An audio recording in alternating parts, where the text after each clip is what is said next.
Dragon Ball Super cometeu um erro imperdoável, e hoje eu vou te mostrar os 5 motivos exatos que provam isso, com argumento, com comparação direta e sem enrolação, porque esse não é mais um vídeo de opinião solta, é uma dissecação completa do que quebrou essa franquia.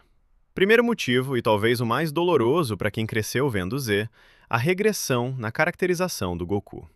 Em Z, Goku era o guerreiro que buscava desafio, mas que também tinha camadas. Ele se preocupava com a família em certos momentos, hesitava, sofria consequência emocional depois de decisões erradas, como quando poupou Vegeta ou deixou Cell se recuperar. Em Super, essa complexidade desaparece, e Goku vira uma criança grande obcecada por luta, sem filtro, sem consciência do impacto que isso gera nos outros personagens ao redor dele.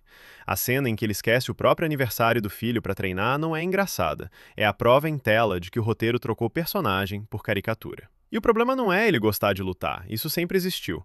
O problema é que tiraram o contraponto emocional que fazia esse traço funcionar como conflito. E sem conflito, não sobra personagem. Sobra apenas função.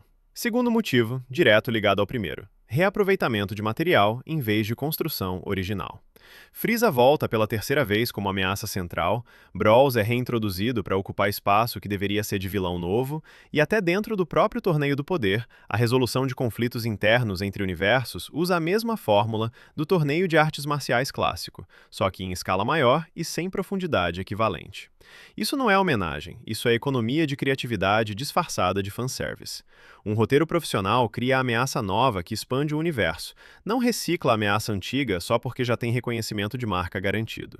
E quando o público percebe esse padrão, a sensação de novidade morre, e sem novidade, a tensão narrativa desaba junto. Terceiro motivo, e esse é estrutural, não pontual: perda de identidade estrutural da franquia. Dragon Ball Z tinha uma espinha dorsal clara: arco de treino, arco de ameaça crescente, clímax de sacrifício, resolução com peso. Dragon Ball Super trocou essa espinha dorsal por formato de arena, torneio atrás de torneio, luta atrás de luta, sem um intervalo de desenvolvimento de personagem que dava sentido emocional para a próxima batalha. É luta pela luta, não luta como consequência de jornada. E isso corrói a identidade que fez a franquia ser lendária, porque Dragon Ball nunca foi sobre quem é mais forte, foi sobre o caminho até ficar forte, e Super inverteu essa lógica sem perceber o tamanho do erro. Quarto motivo: coadjuvantes cada vez mais inúteis. Piccolo, Krillin, Tenshinhan, Yantia, todos eles tinham função tática ou emocional em Z, mesmo sem poder de luta relevante contra os vilões finais. Em Super, esses personagens viram plateia, literalmente assistem à luta de fora, comentam o que está acontecendo e não influenciam o resultado em praticamente nenhum arco importante. Isso não é falta de poder, isso é falta de propósito narrativo. Um roteirista competente encontra função para o personagem fraco dentro da história, seja estratégica, seja emocional, e Super simplesmente parou de tentar, empilhando personagens icônicos como decoração de fundo. Quinto e último motivo: vilões fracos e sem peso dramático.